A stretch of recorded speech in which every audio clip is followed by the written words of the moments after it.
Sure. I mean, you have to manage your time.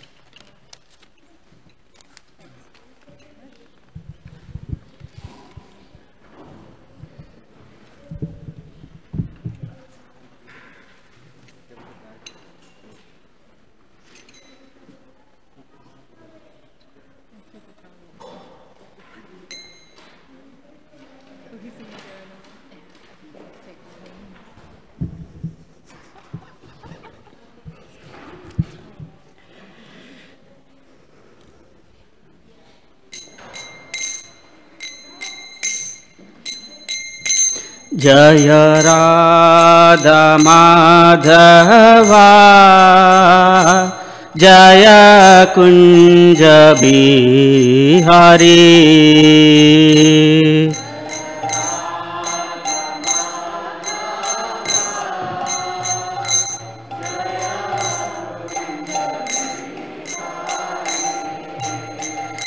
जय राधा माधवा जय कुंज बिहारी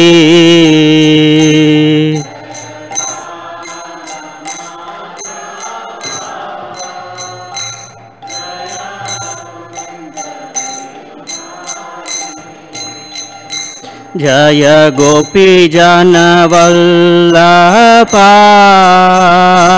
जय गिरिवरधारी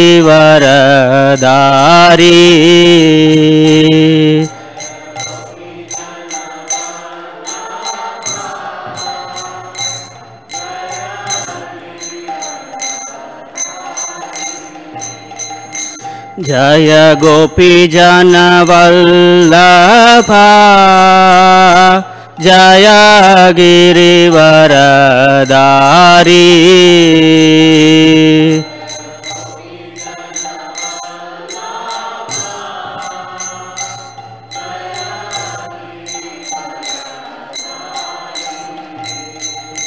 जय यशोदानंदना जय व्रजजनरंजना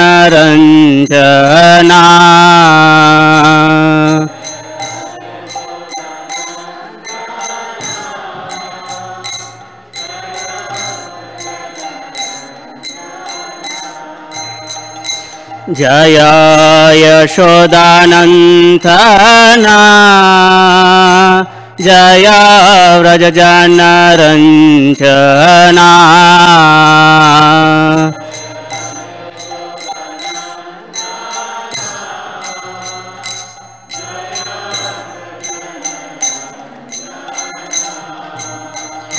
जय यमुना तीरवनचारी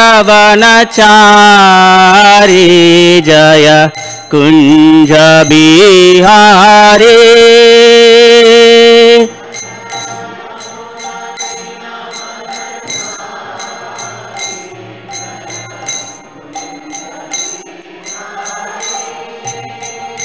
जय यमुना तीरवनचारी जय कुंज बिहारी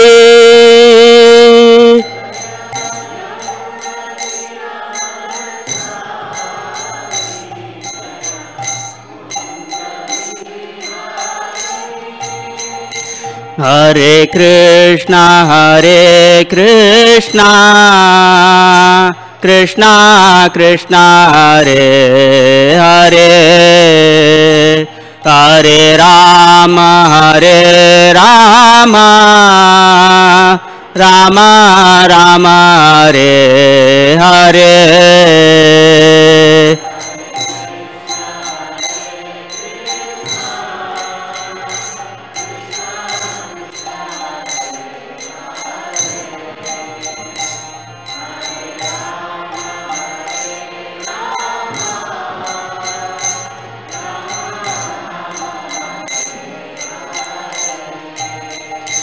हरे Krishna Krishna Krishna Hare Hare Hare Ram Rama Rama Hare Hare.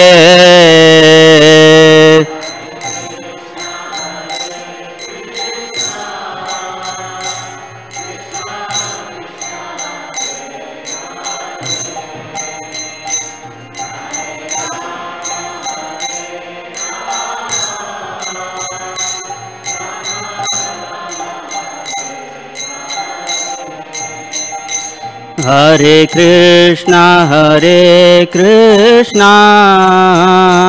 Krishna Krishna, Hare Hare, Hare Rama, Rama Rama, Hare Hare.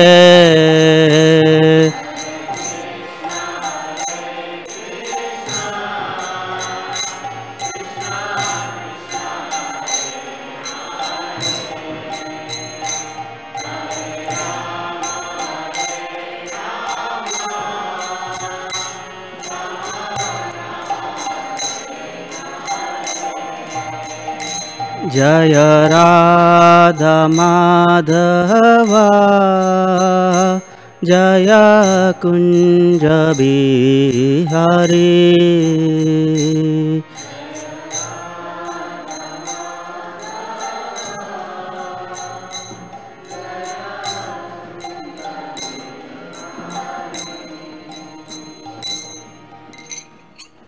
जय ओम विष्णुपाद परमहंस परिव्राजकाचार्य अष्टोत्तर सदस्य श्रीमती डिवाइन ग्रेस ऐसी भक्तिवेदांत स्वामी श्रील प्रभुपाद की जय, अनंत कोटि वैष्णव वृंद की जय। ओम अज्ञानतिमिरान्धस्य ज्ञानाञ्जनशलाकया चक्षुरुन्मीलितं येन तस्मै श्रीगुरवे नमः। श्रीचैतन्यमनोभीष्टं स्थापितं येन भूतले स्वयं रूपकथा मह्यं तथाति स्वपदान्तिकं। हे कृष्णकरुणा सिन्धो दीनबन्धो जगत्पते गोपेश गोपिका कान्त श्रीराधा कान्त नमोऽस्तुते। तप्तकाञ्चन गौराङ्गी श्रीराधे वृन्दावनेश्वरी वृषभानुसुते देवी प्रणमामि हरिप्रिये।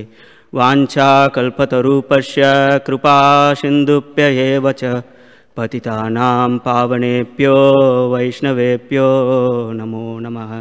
जय श्री कृष्ण चैतन्य प्रभु नित्यानंद श्री अद्वैत गदाधर श्रीवासदि गौरभक्त वृंद। हरे कृष्णा कृष्णा कृष्णा हरे हरे, हरे राम राम राम हरे हरे। मूकं करोति वाचालं पंगुं लंघयते गिरिं यत्कृपातमहं वन्दे श्रीगुरुं दीनतारणम्। So seeking the blessings of all the assembled Vaishnavas here. So before I start, couple of disclaimers.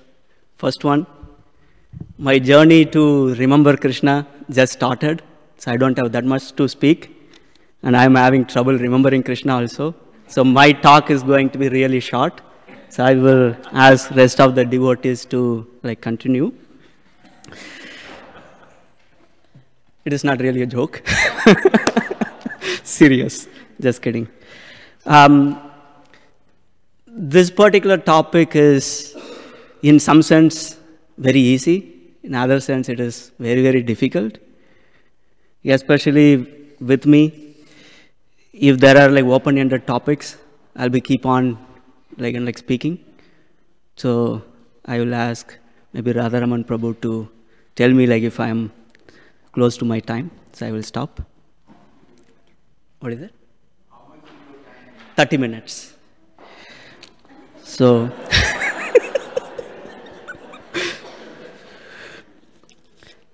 so because the title of the talk is my journey in remembering Krishna who I have forgotten.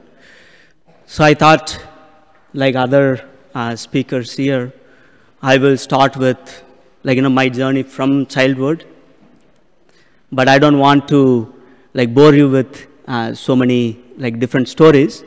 So what I would like to do is, in addition to some of these stories, I want to have an underlying theme. The theme is how understanding the mood and love and compassion of the deities, like Krsna, and the devotees who are assisting us is really essential for us to remember them voluntarily. So that is the kind of like underlying theme. So I will start from the childhood, and maybe like I will try to connect like different dots. So based on this particular theme, how it is really important for us to understand the compassion of the Lord and love of the Lord and his devotees. So with one thing I can, like when I was thinking about this particular presentation, as I was looking back at my own childhood, it is very, very easy for me to see Lord Krishna's hand in pretty much everything. So there was nothing which is an accident. So within the like community where like I was from, the like pretty much everybody like in our community, they eat like meat and things like that. But my grandfather, he was initiated into Sri Sampradaya. So because of that, like like we never like had to deal with like like meat eating and things like that. So I can see how though everybody was like like eating meat within the community, but just in my home, like we never had to like deal with that because of like my grandfather. So Lord Krishna was mercifully putting me in a particular like situation. And even in the like early days of my childhood, I can like clearly see that how because of the mercy of devotees and Krishna, and probably like whatever little devotional service I might have rendered in the previous lifetime or lifetimes. So I was very much inclined to different like devotional like practices, like from the beginning. Like I was always attracted to like worshipping like deities or chanting, like learning to chant like different mantras and things like that. And even, I don't remember like how old I was, probably 7 years or 8 years, something like that. From that time, I used to like observe like, Ekadasi fasting, like even like as a child. Like at the time, my fasting standards were much more stricter than now. Now I'm old. So we used to, in our family, fasting means it is always Nirjal. We never had like Nirjal Ekadasi or Nirjal this fasting like that. Each and every Ekadasi or every fasting is Nirjal. So like that from the childhood, things had been like happening. Just a like funny like story. So when I was, I think maybe in 3rd or 4th grade, I had one friend. His name is Jai Ganesh.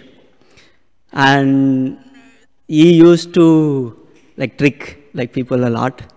So I was one of those who got like tricked. Because at that time I was like very much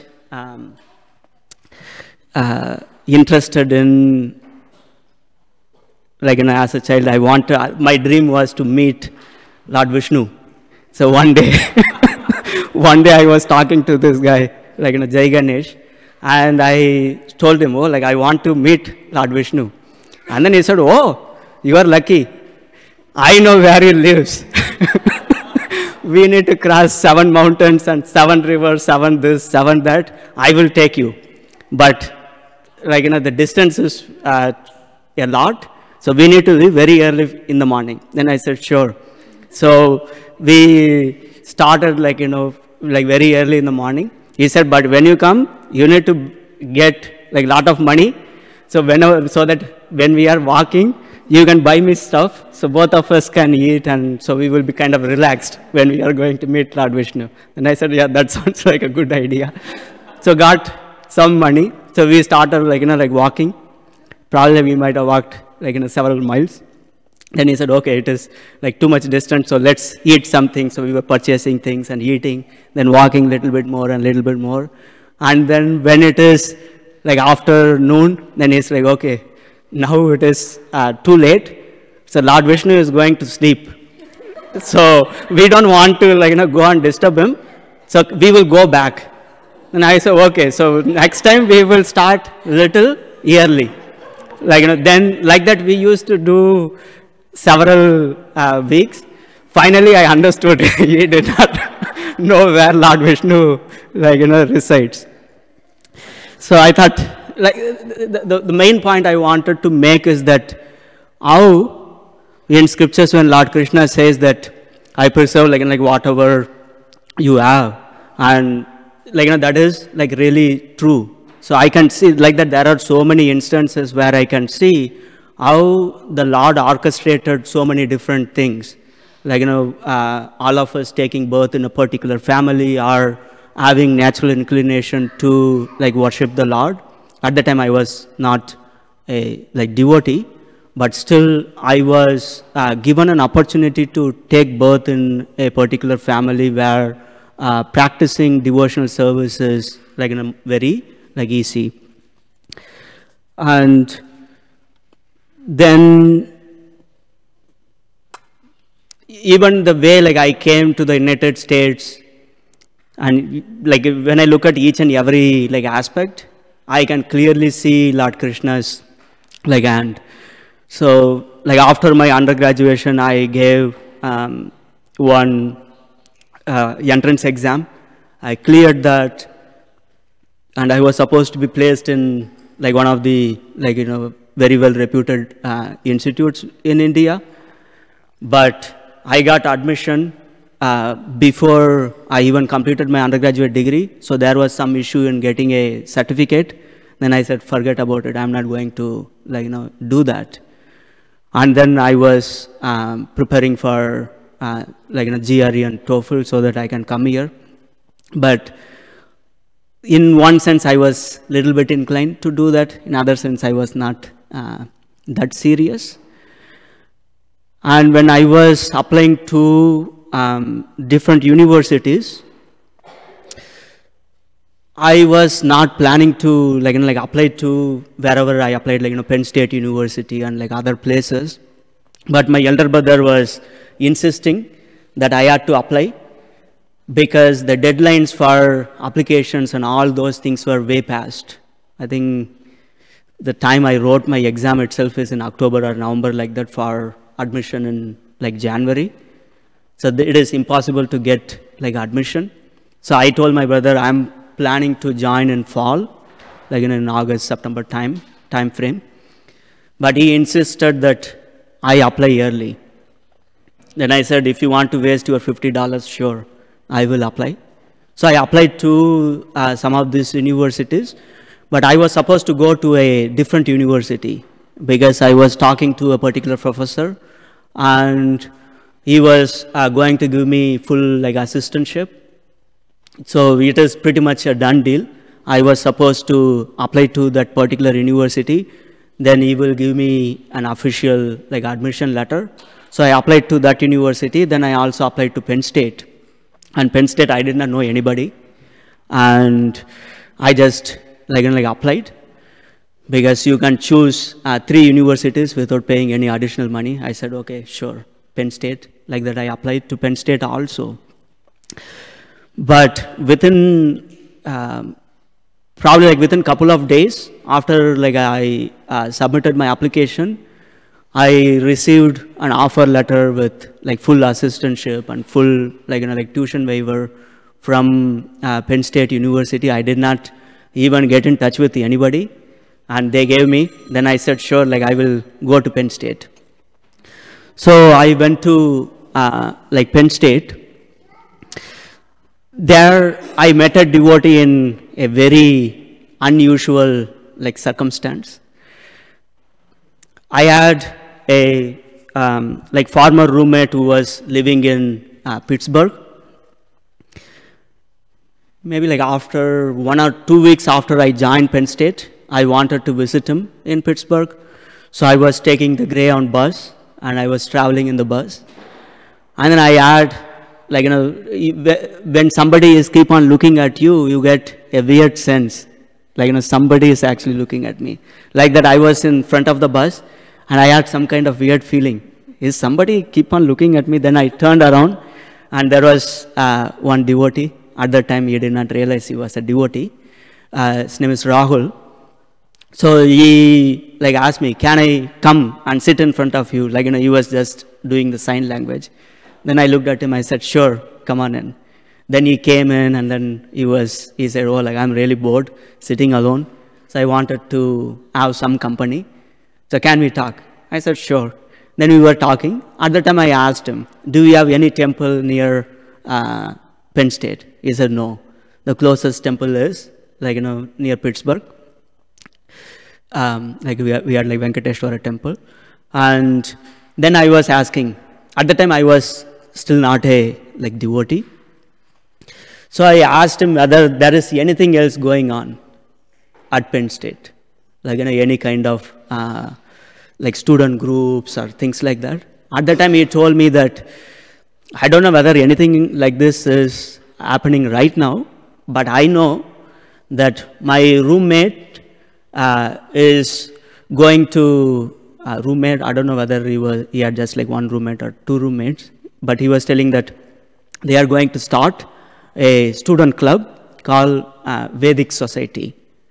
He said, I think he is very religious because he is waking up 4 o'clock in the morning and making a lot of noise and making me wake up in the middle of the night, and he keeps on ringing the bell so early in the morning. He is starting something. Then I said, oh, maybe I need to meet this person. So that's how I got to know that there was some program which is happening or going to happen at Penn State.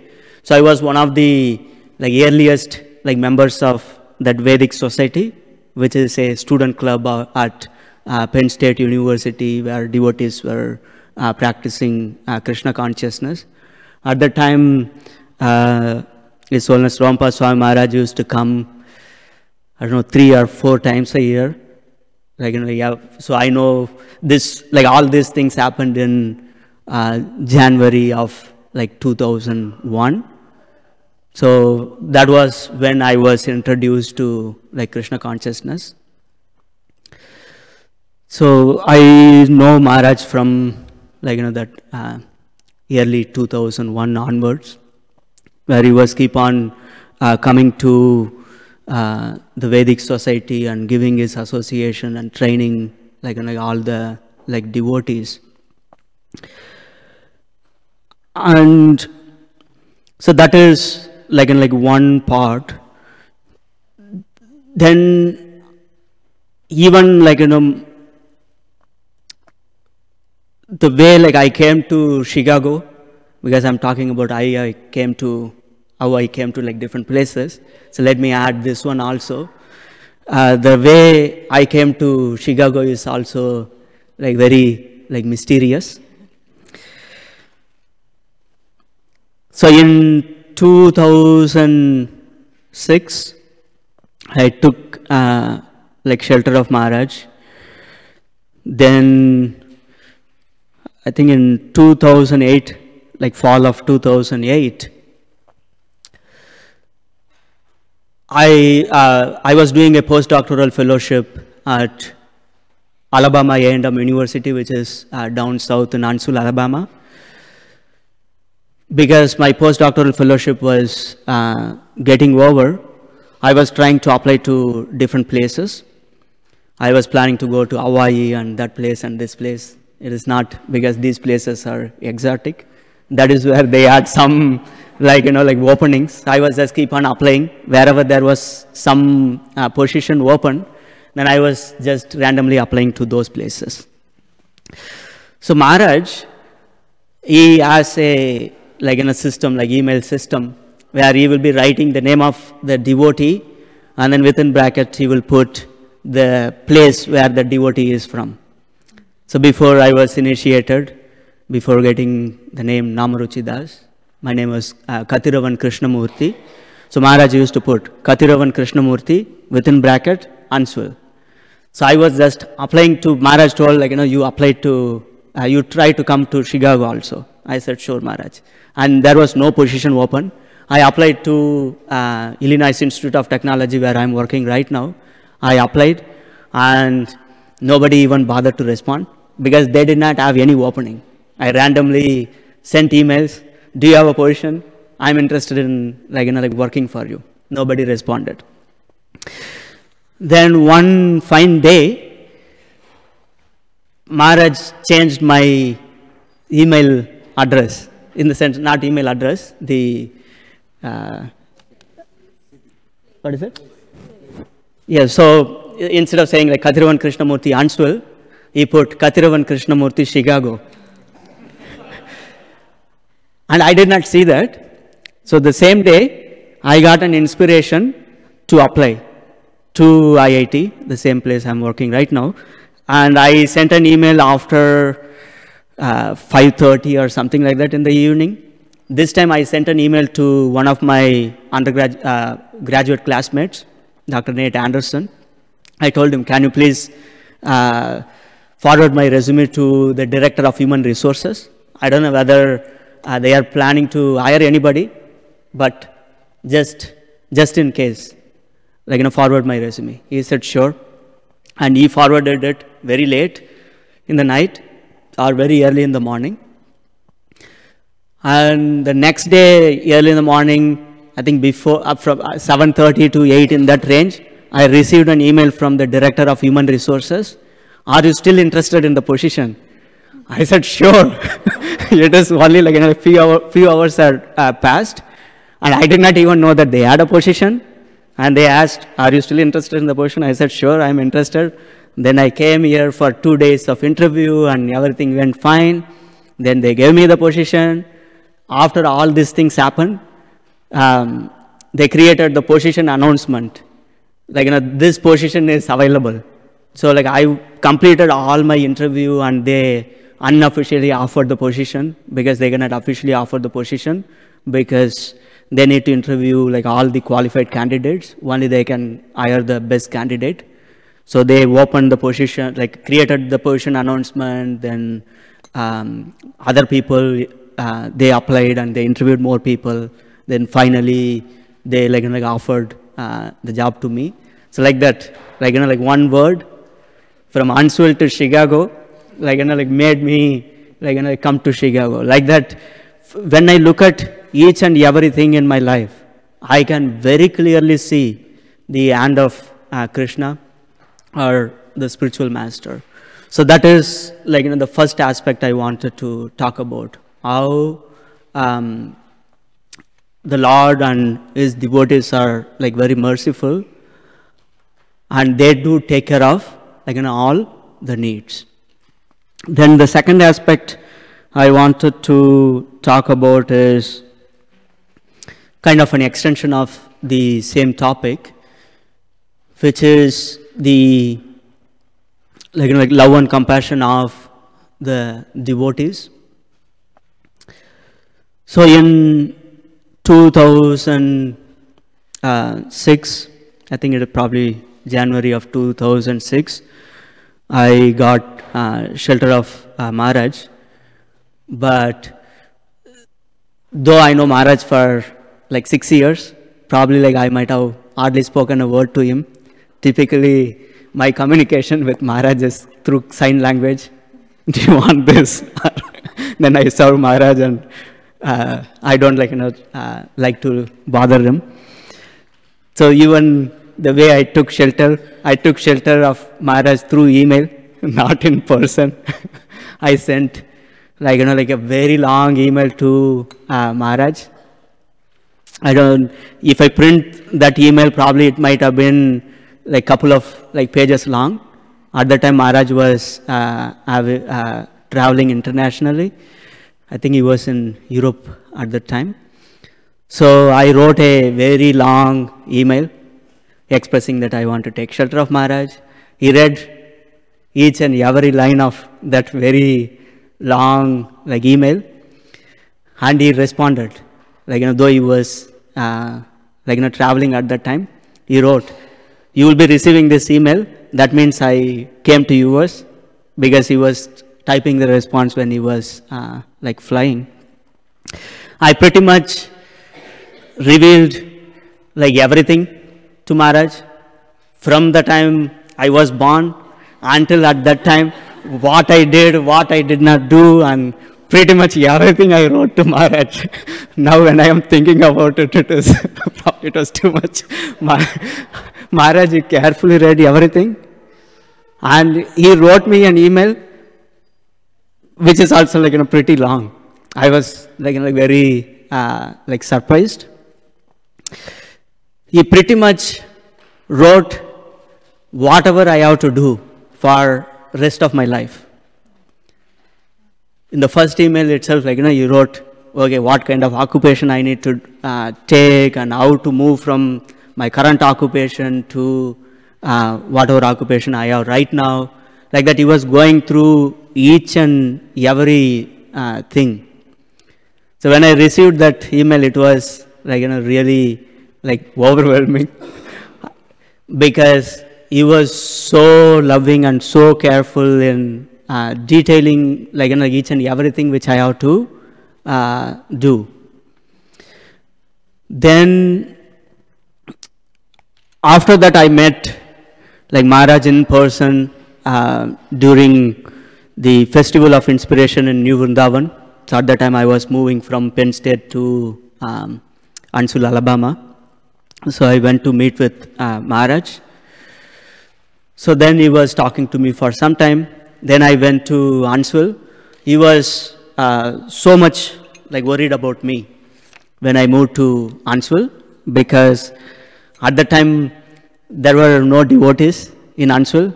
I was going to a place where there are no devotees. So he was like very much concerned. So he asked me to attend one Bhakti Vriksha, which was in the next state, Tennessee, Murfreesboro, Tennessee. So I used to attend that particular Bhakti Vriksha because Maharaj like asked me to attend the Bhakti Vriksha. He said like as much as possible, he wants me to like attend. So it was, I think like 135 miles. I had to drive 135 miles to get association of devotees for a couple of hours.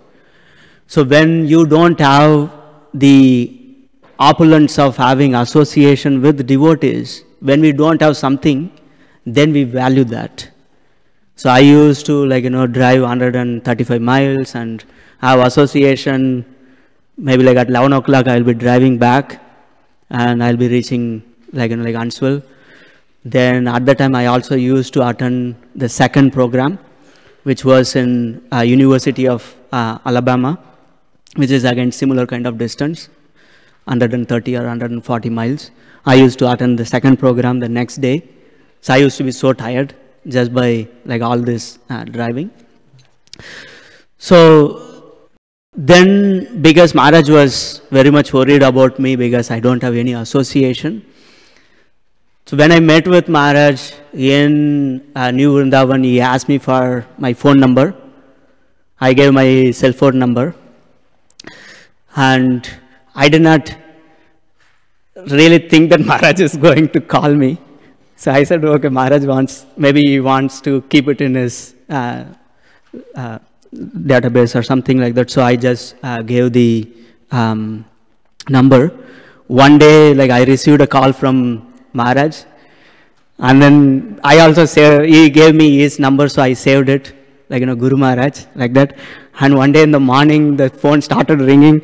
I saw it said Guru Maharaj. I was shaking. I did not know what to do because I rarely speak to Maharaj. I was like shaking like anything. Then I did not know what to do, and then I took, the phone was on the countertop. I took the phone, I kept the phone on the floor, and then offered obeisances to the phone. Then I was shaking, and then I took the phone, and then, Hare Krishna Maharaj, please accept my humble obeisances, all glories to Guru Maharaj, something. I was keep on going, and then he started laughing. Because I did not even know what I was speaking. I was keep on going on. And he spoke for about like half an hour or so to me. And then he said, we need to like assign you a mentor. Then he gave like, he did not like give me like 5 choices. He said, these are the 5 choices. And then he went through like each and every personality. So they will take care of this and that and all those. So he went through all the 5 people, 5 devotees he was planning to like assign me as a mentor. Then he assigned me a mentor. Then like was trained like very nicely, because Radharaman Prabhu indicated that I am running out of time. So I will cut like everything short. So I assigned the mentor, and the mentor also used to call me so early in the morning, because Maharaj specifically told my mentor that I am really worried about me. He is worried about me because I don't have any association. So he asked my mentor to check on me, and he used to call me every couple of days. He will call me, then I used to become nervous also. When I received calls from my mentor or Maharaj. So he used to call me so early in the morning, like 4 o'clock, 4:30, 5 o'clock, like that. He used to call me. He will say, are you awake? And I say, yes, sir, I'm awake. So it is like, very nice. Like how Maharaj was, always, or in this case, to make it more general, the spiritual master and the devotees who the spiritual master is asking to take care of their disciples or aspiring disciples, they are very loving, and so loving and compassionate. There are so many different details. In the interest of time, I will not go into. So that is the second aspect I wanted to talk about. And the final aspect I wanted to talk about is some of the services, because the primary topic is how we remember Krishna. So for me,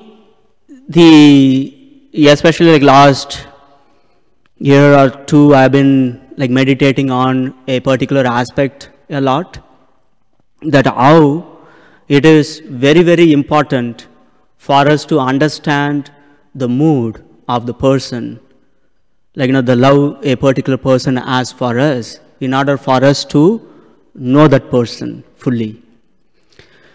So right now, I'm doing some services, though not at all qualified by the mercy of the spiritual master, worshipping the deities on the altar, or assisting devotees in studying Bhakti Sastri, that there are multiple services.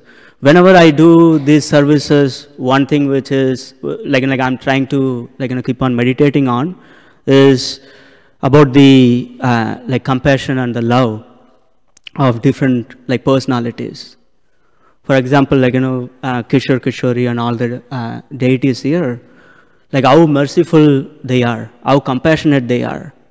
So when we see who is dressing Kishore, Kishori in the spiritual world, Mother Yasoda is dressing, or all these personalities, so exalted personalities, they are directly serving Lord Krishna in the spiritual world. But we also have the same opportunity to serve Krishna. It is because of the mercy of Srila Prabhupada, and it is because of the mercy of our spiritual master. Though we are not like qualified, and they give lot of blessings to make ourselves qualified. And then once we show some sign of like, even little bit of qualification, then they like, give us an opportunity to serve the deities. And same thing with like, scriptural like reading. When I first did like Bhakti Sastri, I was not like, Radharaman Prabhu and myself, couple of other devotees here, we took the Bhakti Sastri. Like after we completed the Bhakti Sastri, I was not at all like satisfied, because I was studying Bhakti Sastri from a scholarly like perspective. The aim was mainly to get like, good points. So I did like well in the exams, but I was not feeling like, really fulfilled. So when an opportunity was presented to me, whether I can assist in teaching Bhakti Sastri, I said like, yes, after like, talking to Maharaj, because I thought unless there is some kind of like push, I'm not going to be really deeply going to read the scriptures. So now this is the second time like I'm teaching Bhakti Sastri. The more and more I read, it is becoming an overwhelming kind of like experience, because like you can understand the mood and compassion of the scriptures, and we can understand the mood of like Srila Prabhupada, and we can understand the mood of like our acharyas, how they are like so merciful, they want us to progress in our like spiritual life. So that is the like final point like I wanted to make. So just to like summarize from my understanding, based on my limited theoretical realization, it is for us to know Krishna, for us to like understand Krishna, we need to understand the mood of Krishna. We need to understand the love of Krishna. And if each and every one of us are going to be taking a look at our own lives, then we can identify so many different scenarios where Lord Krishna is like reciprocating with us, He is protecting us, and He is providing like showering us with lot of His like mercy and love. So that is the point I wanted to leave with. Sorry, I took more time. So there are more things I wanted to say, but we'll stop here. Thank you so much. Hare Krishna. Take my minutes if you want. Okay. I'm not really good about talking about myself, so I thought I'll talk about Sweta instead. Okay. But okay, maybe not. So, I mean, I figured I'm not sitting here because I'm really good at remembering Krishna or anything, but I figured Maharaj probably asked because we've been given a lot. I've probably been given so much that I should be remembering Krishna all the time. But the amazing thing is that the devotees keep giving even though I'm not there yet. So I thought I'll talk a little bit about, yeah. Okay. So I thought I kind of put down maybe some things that helped me remember Krishna over the years. And one thing that really stood out is that the theme, like Näma Ruci Prabhu was saying, the theme is was devotees. That really I'm here because of the devotees and how much they've put into loving us and encouraging us over the years. And Maharaj always says it takes a village to grow a child. So thanks to the Chicago congregation and to Maharaj's family, I'm sitting here today. And then for me, thinking about it was a little confusing because thanks to my dad, I've seen, like my dad videos everything, so I've seen a little bit more than I actually remember. So, you know, I was gonna say like, oh yeah, you know, I was running here when I was a toddler, but I don't really remember that, but I've seen it on video. So I've seen like, you know, our home programs. I had my first grain here, so really Kishore Kishori have been there from the beginning for me. And my first actual memory of Maharaj would be when I was 5, I think, around 5. We were at a home program in Gurney, in Premananda Maji's home. And so he started the class asking, are there any Shrutis in the audience? So for some reason I was there, so I raised my hand. And he asked if I knew what my name meant, and I said no.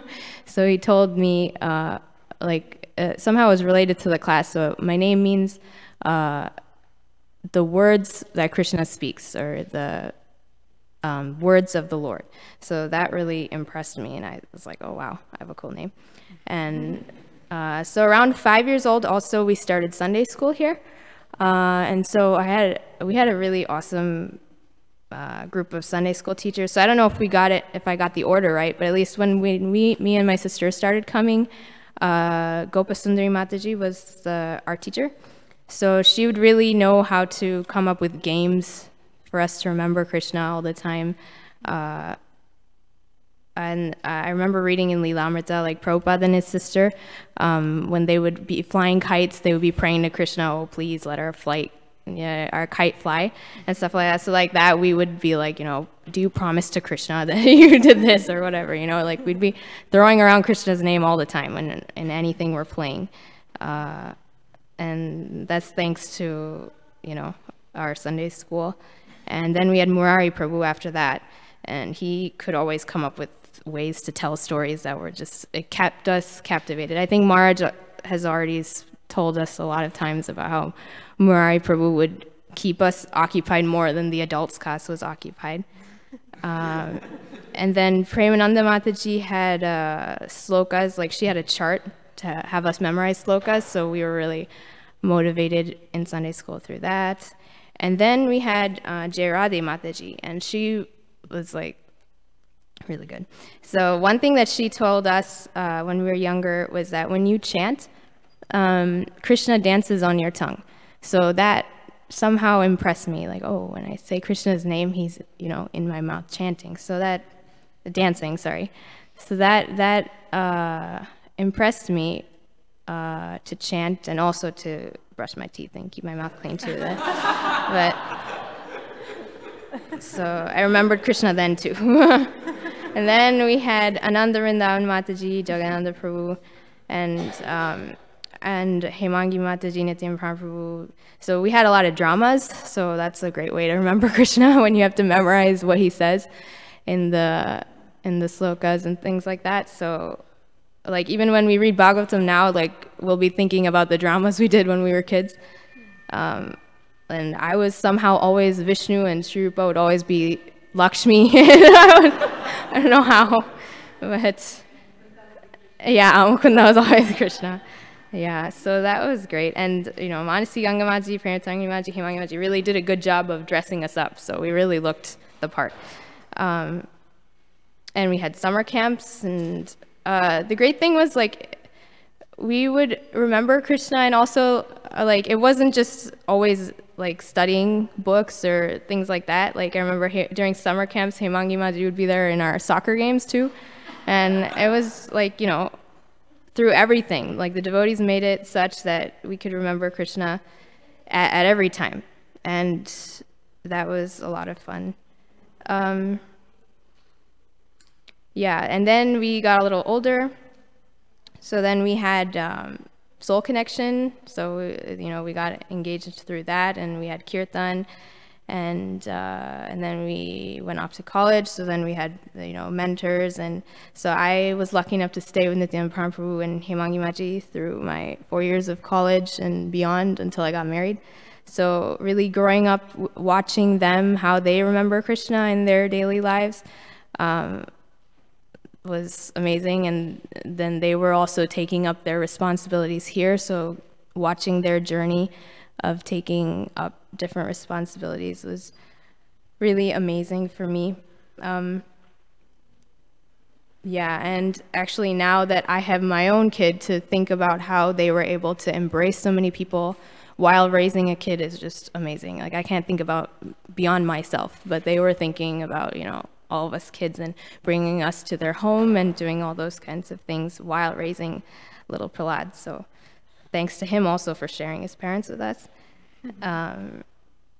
So yeah, so we had an amazing, like, unlike Näma Ruci Prabhu, we were like swimming in association. We had so many devotees, and so I feel very lucky to have that.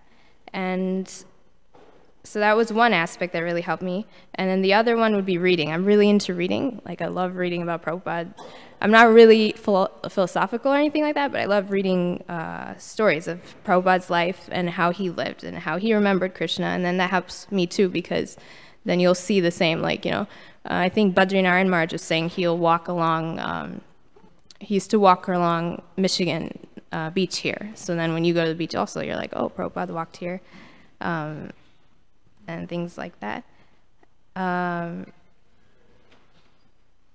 then, oh, and so when we were younger, Maharaj used to send us books in the mail too. And so one of my favorites was Chota's Way. So it's a story about a little mouse that goes around and preaches amongst all the other mouse community. So, and it's really interesting because he, the questions they ask, you know, even though he's a mouse, it was stuff that you would ask. Like, so that was really creative by Satsuru Maharaj. And then another one of my recent favorites is Chasing Rhinos with the Swami by Shyamsundar Prabhu. Because I guess the theme is remembering Krishna, so you'll see in their lives how Shyamsundar Prabhu says that Krishna was forced to show himself because of his love for Prabhupada. So they would take so many risks for Prabhupada, and Krishna had to come to, like, save them because, you know, he loved Prabhupada so much. And so you'll see amazing things like money falling from the sky, or like, you know, the Bhagavad Gita getting published by the I forget the exact name, but things that just you wouldn't expect to happen, but Krishna makes it happen because his love for a pure devotee. So reading really helps me a lot. Then the other thing was, going to holy places. So when we were around when I was in high school, maybe after 10th grade, my mom got inspired to do homeschooling. So for me, it was like, okay, I only have 2 years left of school. Why should I homeschool? But I just went along with it anyway. And it really, that time actually spending around devotees and going to all the holy places really changed a lot of my outlook. At that point, I was barely chanting. Like, I mean, it's not a secret. I guess Maharaj kind of is pretty open about the fact that I was not really chanting much. And but going to the holy places and following Maharaj around for 3 weeks, like seeing him all day, really made a difference. And you really felt like Krishna was something real, because hearing from Maharaj in the holy places where Krishna was actually running around, you kind of feel like, oh, I want to be a part of this too. So hearing from Maharaj 3 weeks nonstop. In that year, we went to, I think it was Mayapur, the first Youth Yatra in 2006, followed immediately by Jagannath Puri, and then that Karthik month we went to Vrindavan. So that year was really inspiring for me. And then I thought any place that Krishna's devotees goes is a place of pilgrimage. So we really followed Maharaj that year. Like any home program, any college program, even if we're the youngest ones there, we'd go to and just keep hearing Maharaj everywhere. And it was amazing. And then Maharaj started the japa retreats. So chanting is not really my strong thing, but since we were young, Maharaj would ask us, like we'd all be in the lobby and he'd point to each one of us and ask, oh, so how many rounds are you chanting? So my answer was usually sometimes 2, and he knew that was like a lie. It means like, yeah, because you asked, but he just kept encouraging anyway, like gave me other things to do or things to read. And then finally after those yatras, I decided, okay, I'm just gonna chant. And so I started chanting 16 at that time. And I kind of did it. And then at that time also the japa retreat started. So some things that I liked from the japa retreats, one message that he gave was the Krishna, please accept me message. because I mean, you'd always hear like older devotees say, oh, you know, we've been around for a long time and we've seen people come and go, so many people come and go. So for me, I was like, oh, I don't want to go. So I would always pray to Kishore, you know, please keep me here no matter what happens. So that was something that inspired me to chant a little bit more, like that I didn't want to go from here. And around the same time also, like our group kind of got into kirtan. We were like learning harmonium a lot. Nirantara Prabhu would come to our house, like it seemed like every day, but I think it was like probably just a couple times a week. Somehow he's always going to a store near our house, even if it was the opposite direction, but our house is always on the way, so he'd make a stopover and make us practice. So we were really into learning new tunes, but he would make us practice the same tune again and again. And we'd be like, oh, we know the keys to that, but then he'd say, no, it gets sweeter when you play it again and again. So he would really make us go into the mood of chanting more than just learning a bunch of melodies. So more of the spirit of kirtan, he was encouraging us. So I was grateful for that. And also, after one of the festival high names, Badahari Prabhu, he did an art of kirtan. So that also, he was explaining how he would teach in a girls' school in Alachua, and he was teaching how he taught the girls that no matter what, like even if you're going through hard times and stuff, you can sing to Krishna through kirtan. So just open your heart and really pour out everything to Krishna because he's always there. So that really stuck with me. And so if I was going through, I mean, I don't really go through many hard times, honestly, but thankfully. So, but if there was something, then I could always take it to the deities and really sing my heart out. And then the last thing that I would say really helps me remember Krishna is services. I don't know why people give me services, but still they give me stuff to do even though I'm disorganized and pretty much a procrastinator. So because of that, I have to remember Krishna in the last minute because there's no way, there's no way anything can get done. Like especially Gita Nagari, I'm sure everyone knows that because there's only limited spots at the farm and everyone wants to stay on the farm. So somehow we pray to Krishna and it happens, everyone gets a place to stay. Yeah, and now the newest service we have is raising a child.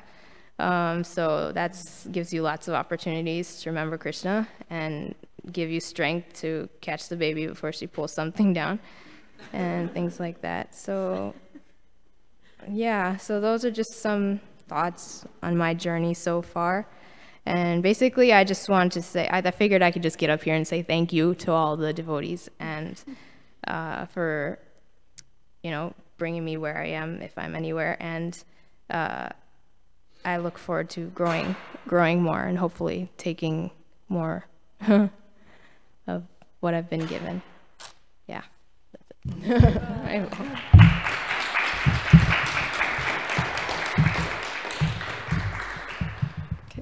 Hare Krishna.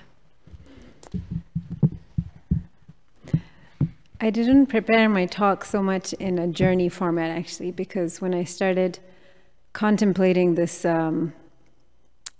this title of my journey into the realm of remembering my forgotten Krishna, I started thinking about, as Shamsaki so nicely, actually, she was very organized throughout her life's journey.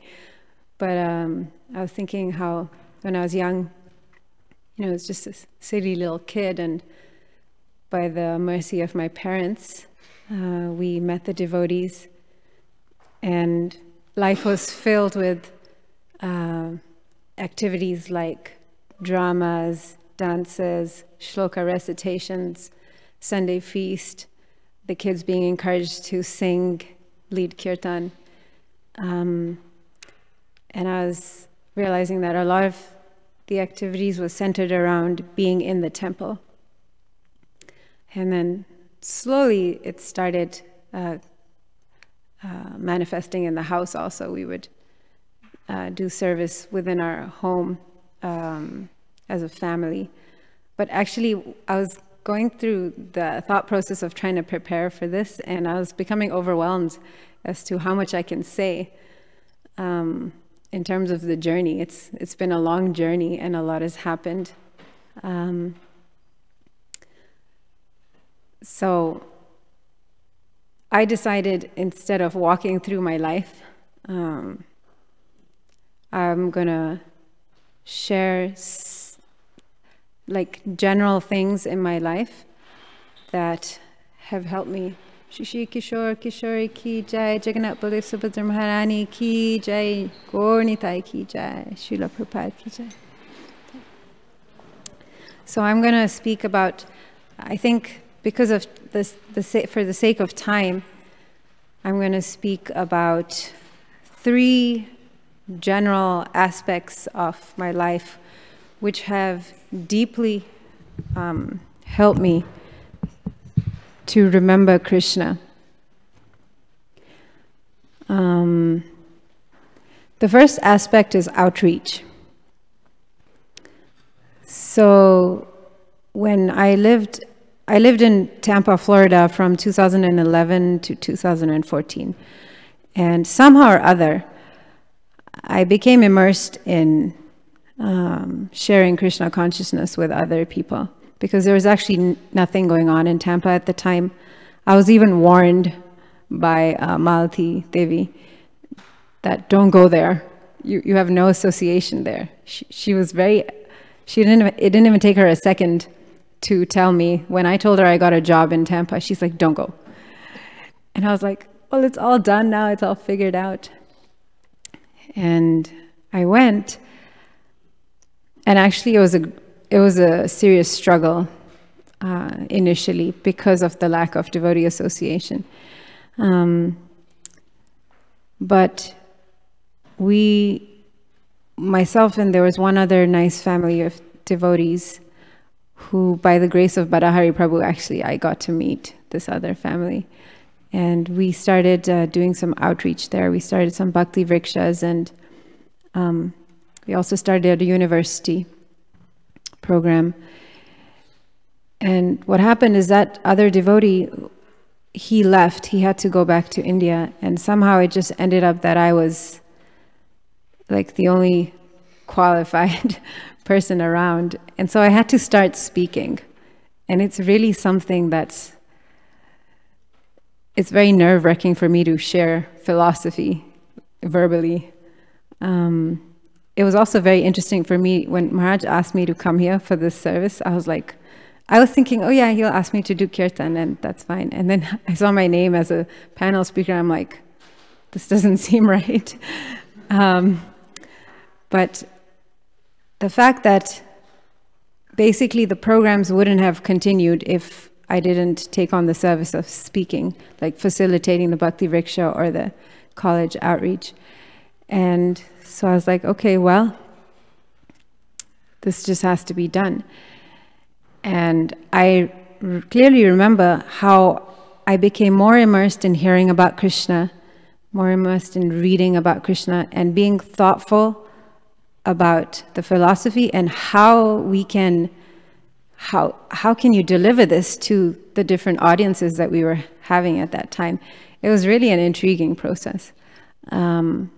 And definitely I was absorbed in Krishna all the time. I also remember that I would pray a lot more. I clearly remember making a prayer that, my dear Krishna, please put the words in my mouth that these students or these Bhakti Vriksha devotees need to hear. It was very deeply prayerful because I was very helpless, actually. There have been other moments in life where I've stepped out of my comfort zone, and it's made me remember Krishna very deeply and a lot more, and made me more prayerful. Then the next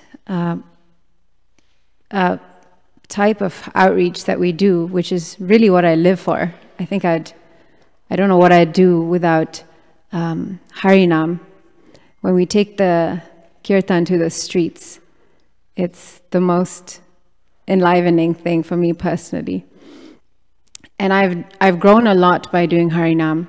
It's actually profound how much, how many realizations you get while being out there, because you see these people who are suffering, terribly suffering, and just entangled in all sorts of things. And first of all, you become very grateful. You're like, Krishna, thank you.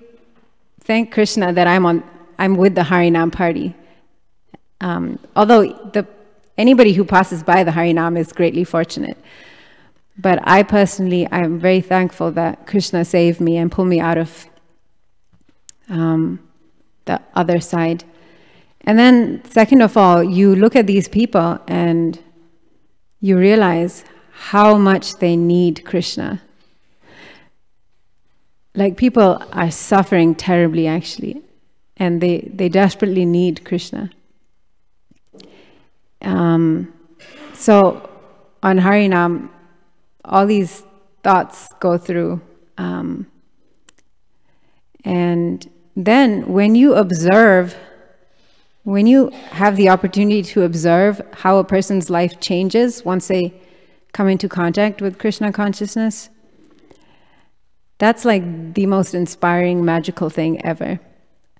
I mean, first of all, you can observe your own life and look at how you were before and what you've become today. And it's like, how can you not see the Krishna magic working? It's really profound.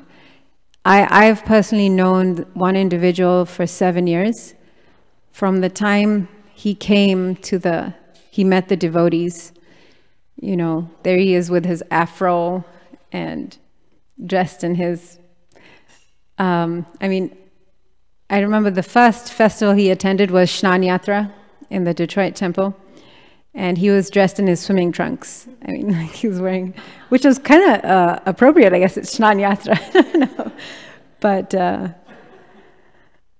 yeah, his afro and his swimming trunks, and just trying to do what these devotees are crazy Hare Krishnas are trying to do. And I've seen him throughout the years. And it really amazes me how today he's the person who inspires everyone else. He is bringing so many people to Krishna consciousness, and he's, well, it's Dev Madhav Prabhu for those who know. And so I've known him from 7 years, and just the way I've seen him change,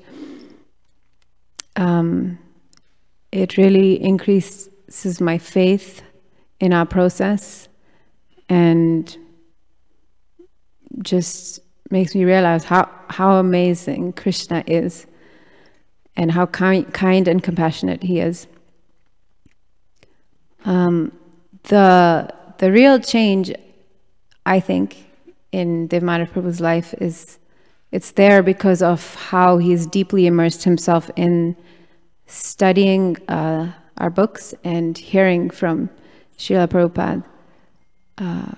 This aspect is very prominent in his life, and I think that's what's created great change and has given him the ability to become a leader in our movement. And he doesn't just study or hear or read, but he also does this one very important thing, which is contemplation. He's a very thoughtful person. So, and I can see that as he's our leader over there now, and the way he speaks to people, interacts with people, delivers, you can see that he's very thoughtful about our philosophy. It's not just, reading through books, or he's very attentive, basically. So he's an inspiration to me. He makes me try harder for Krishna and for Srila Prabhupada. The last aspect of outreach I'm going to touch on is book distribution, just because 'tis the season. I guess it's the last day of December, but this for a month and a half, we rented out a kiosk at a shopping mall in Michigan, and we set up our books over there. And I honestly didn't participate much. I only participated 2 hours, just like 2-3 days ago. I finally made it out to the kiosk. And books are really not my thing, to say the least, because it's a very ego-smashing service, and my ego is very up there. So when I went out, I think it was on Thursday, when I went out, I was trying to be very prayerful about it. When I'm in a helpless situation, it makes me more prayerful. So I was praying a lot before getting to the mall, and but as soon as I got there, within 30 seconds, I like distributed my first book, and I was like, "Wow, this is Krsna." You know, this service. It was like every moment of that service, I was being reminded of Krsna, because you have to think about Krsna within the hearts of all the people walking by, and it's like there's a hesitation to reach out to people, but the fact is that every single one of these people has Krsna in his heart, and it's a part and parcel of Krsna. So it's like, you shouldn't miss even a single one. It doesn't matter if one person says no and just walks by. But this service really helped me remember Krsna a lot.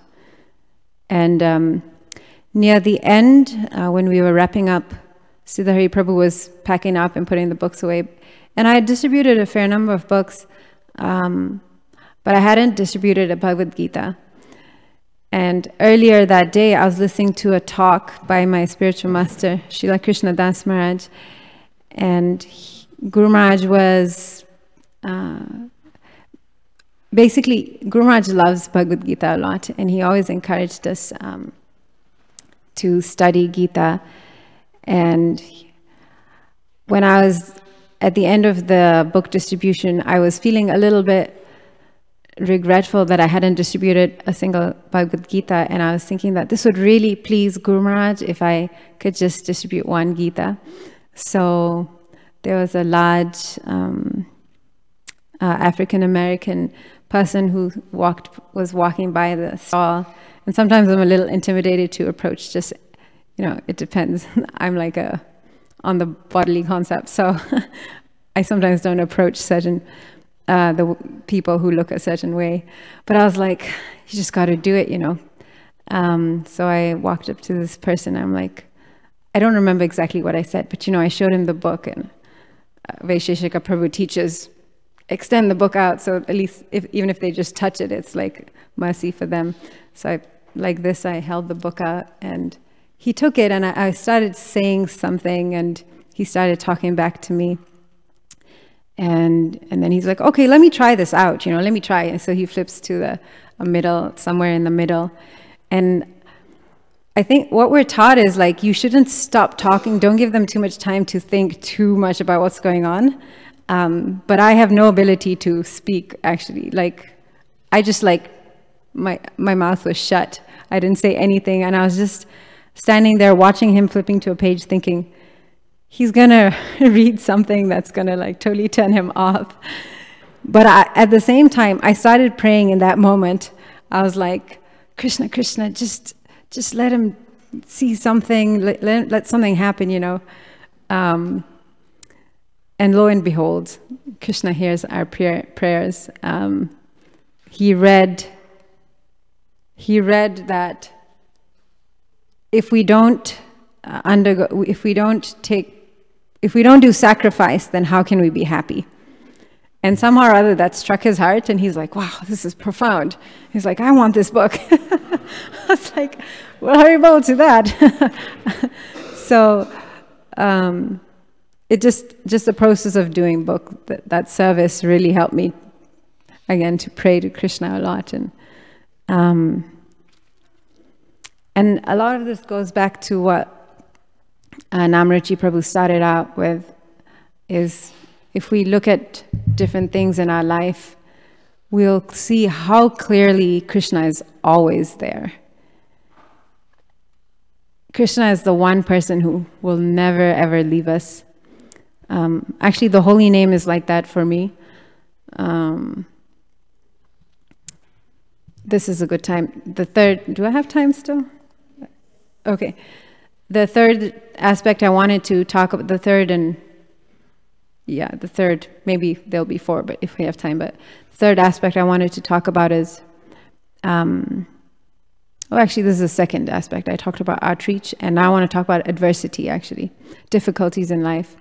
So I've been through, I went through a very difficult phase in life, and at that time, somehow I didn't have an established deep relationship with anybody to like confide in and, you know, take shelter. But I had been chanting japa for many years, and you come to the realization that the holy name is really that one person who will never ever leave you and will always be there for you. You may be in circumstances that you're really kind of left alone. You can't reach out to people. Like literally, I have a friend, you just cannot communicate even. But the holy name is always there in any situation.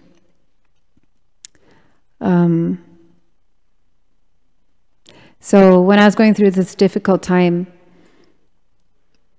I just knew that the one thing I should hold on to is chanting my 16 rounds. And they were the worst 16 rounds ever.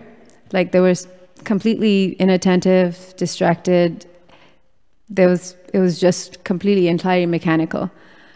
But somehow or other, I think because I had tasted, previously Krishna had given me a taste, an experience while chanting the holy names. So I knew that just finish your 16 rounds, just get through your 16 rounds. And I held on to that during this phase. And then somehow I was introduced to an individual who I'm very indebted to in my life. And she just spoke a few words in glorification of Srimad Bhagavatam. Just a little bit she shared with me about her appreciation of Bhagavatam and how Bhagavatam can actually solve everything in our life. There's that verse, Shrinvatam Sakata Krishna. Bhagavatam, almost all of our troubles in the heart can be eradicated. And so I just heard this glorification from this individual, and I was inspired to start hearing, start reading a verse of Bhagavatam a day, as well as hearing the corresponding lecture. I chose to hear from Rompad Maharaj because he pretty much has a class on every single verse, almost every single verse in the Bhagavatam. So I would read just one verse and hear the class. So I started this practice, and honestly, I can say that the holy name and Srimad Bhagavatam literally saved my life while I was going through that difficult time period. Not too long ago, I went through another struggle in life, another adversity. And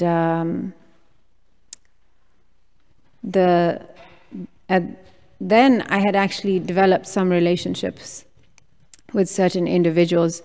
And so this one individual, she sent me a quote, which I'll read to everyone because it's really nice. She sent me this quote from the Chaitanya Charitamrita,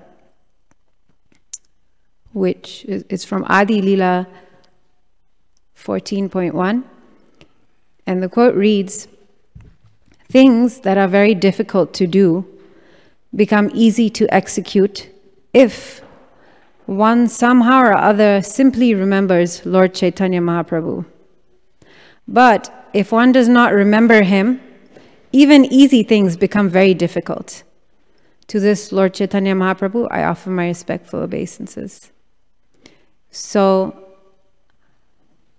when she sent me this during the day, one of the days where I was going through this struggle.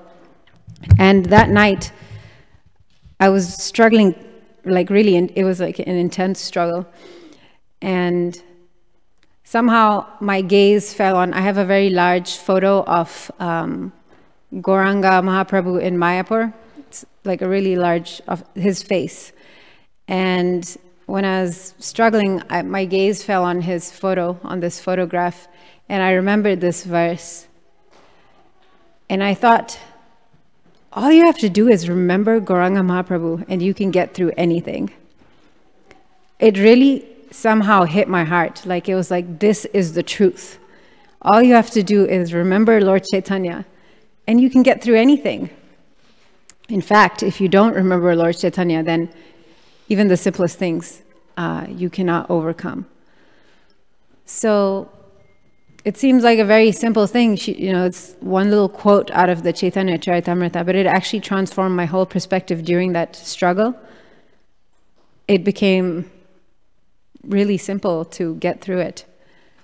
And since then, whenever I'm struggling with certain things, I'll just remember this and I'll be like, okay, it'll be fine. It's kind of like Maharaj was talking today. Actually, Maharaj spoke about this today, right? Always remembering Krishna no matter, even when you're going through difficulties. And near the end of the class, I remember Maharaj saying that, you're gonna be suffering all your life, basically. Like, let's not fool ourselves. There's gonna be stuff that comes up, and it can be all sorts of stuff.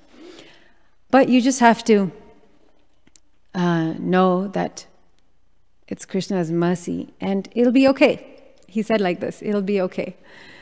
And so whenever I go through a struggle and think about this quote that just remember Lord Chaitanya, I mean, how hard is it? Krishna is so kind, all we have to do is remember him. And we have so many ways of remembering him, actually. And the final aspect that I want to talk about, it just follows right through from this, is that one of the ways that we can remember Krishna is through relationships. Majority of my life, I've had lots of friends. My relationships have been far and wide, and I know many people, but the relationships were very surface level. They were very, kind of like, they weren't very deep relationships. That was majority of my life. But in recent years, I have developed some very deep relationships, and I've seen the effect that it has on making progress. So even like, actually, if we look at any of these things I've spoken, the stories I've shared, the book distribution, it was inspired by hearing my spiritual master, because I have a deep relationship with my spiritual master. And the adversities, I was able to overcome these adversities because of some input from some relationship I had. So as I have developed certain relationships, and they're very few, just 2 or 3 relationships, but when you go deeper and deeper, these relationships will help you remember Krishna more. And it'll be in ways that nobody's even trying to do that, actually. When you interact, it just comes out. Like, it doesn't have to be directly that the person's telling you, you should remember Krishna or turn to Krishna during this time. It's just when the relationship deepens, I don't even know how to explain this. It's kind of profound, and I'm still figuring it out. But deep relationships most certainly help us remember. And most of the time I turned away from getting deeper into relationships. But if we can develop trusting, loving relationships with the devotees, it can definitely help us to remember Krishna more and more. I'm losing my chain of thought, so I'm going to take shelter of my notes. Not Krishna. Oh, yeah. So when we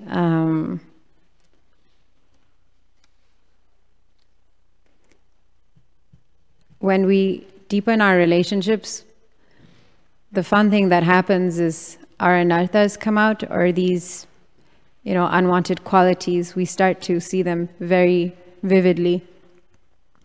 And my realization was that,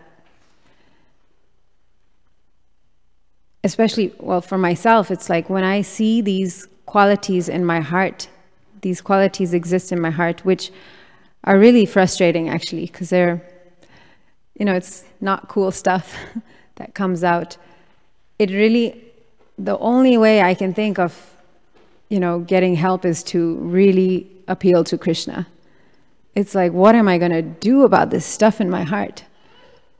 That's been some of my realization. And it really, whether I'm in, if I'm sitting in kirtan or chanting my japa, it really intensifies my prayer because I can see those things in my heart. But it's thanks to the relationships that I can actually see the things. Otherwise, if we're alone by ourselves, it's very easy to become puffed up and think everything, I'm perfect.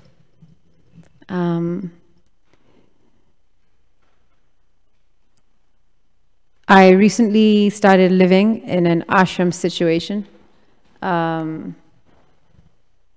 like communal, so with a number of devotees, and I'm also seeing this relationships aspect playing out very effectively.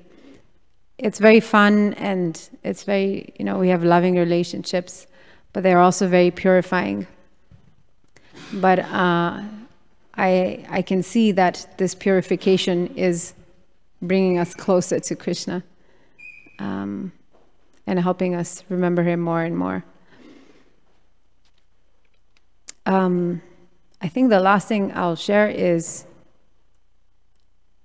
well, two things. When you have relationships with devotees, and those devotees go through difficult times, it really makes you pray intensely to Krishna to help those devotees. And to Krishna, please help me so that I can serve these devotees in this time of need. And I've actually found that this is one of the most profound things for me, is praying for other devotees. This act of praying for other devotees really helps me go deeper in my japa. It's been my experience. In fact, most of the time I'm like mechanical and inattentive, but when I pray for other people, it really helps me connect with the holy name better. So if we can develop really sweet, loving relationships, then we have these wonderful Vaishnavas to pray for. And the ultimate experience is, of course, death. And so last year I experienced, use the word death, but my spiritual master left the planet. And like, if devotees know who Gaur Govinda Swami is, he also left the planet some years ago. But one time a disciple asked Gaur Govinda Maharaj that, you talk about crying for Krishna all the time. We have to cry for Krishna. And the disciple asks, how can I cry for Krishna when I've never even seen him? And Gaur Govinda Maharaj replied that you will be able to cry for Krishna when I leave. When I leave, that's when you will be able to cry for Krishna. So I had this experience last year, and it was really life-changing. And it brought me much closer to Krishna than I'd ever expect, and I'm still trying to figure it out, actually. but it's the relationship. It's driven around this relationship. It's the most important relationship in our life, actually, the relationship with the spiritual master. So I want to try to invest more in relationships as opposed to turning away from them. And actually, Rompat Maharaj, I've heard him many times say that the essence of Krishna consciousness is relationships. I think I'll end there. Sorry, kind of went off. Okay, Hare Krishna. Did I go over time?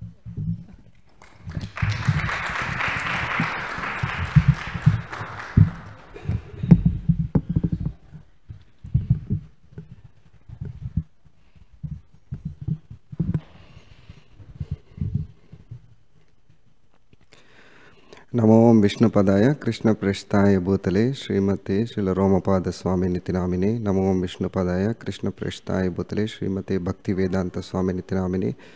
Namaste Saraswati Devi Gaurvani Pracharine Nirvisesha Shunyavadi Paschatya Deshatarine. Jai Sri Krishna Chaitanya Prabhu Nityananda Shri Advaita Gadadhara Srivasadi Gaura Bhakta Vrinda. Hare Krishna Krishna Krishna Hare Hare. Hare Rama Rama Rama Hare Hare. Mukam karoti vachalam pangum langayate girimet kripatamaham vande Shri Gurum Dinatharanam Paramananda Madhavam. Hare Krishna. Seek all your blessings before I begin. As one of the organizer of this retreat, I communicate constantly with Maharaj regarding various things, and one of it is the schedule. So Maharaj sends the schedule as version 1 and then makes some modifications, becomes version 2. So when I received the first version, I saw this topic. If you remember, Festival of Holy Name, there was a similar topic, but that was journey of our relationship into the Holy Name. And I really wanted to attend that particular, hear the speakers. There were 3 speakers. I wanted to hear that because it is very interesting. But because, there's problems in organizing, so I constantly will be occupied with something else. So I didn't get to hear live. So this time when I saw that, I prayed to Krishna that I should hear this time, Krishna, please help me, that nobody should disturb me. And then I got a call from Maharaj.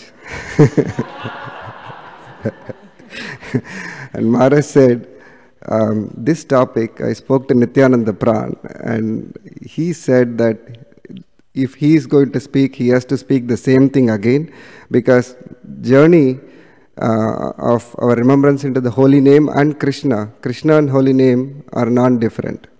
So we have to speak the same, our life story again. It's the same thing. So he insisted to, or he suggested to find new speakers. So Maharaj said, I spoke to Uma and she agreed. I said, yes, Maharaj. And then you can speak. After that, I didn't know what Maharaj said in the I completely blacked out. So I just wanted to, cheer you all up after such a deep presentation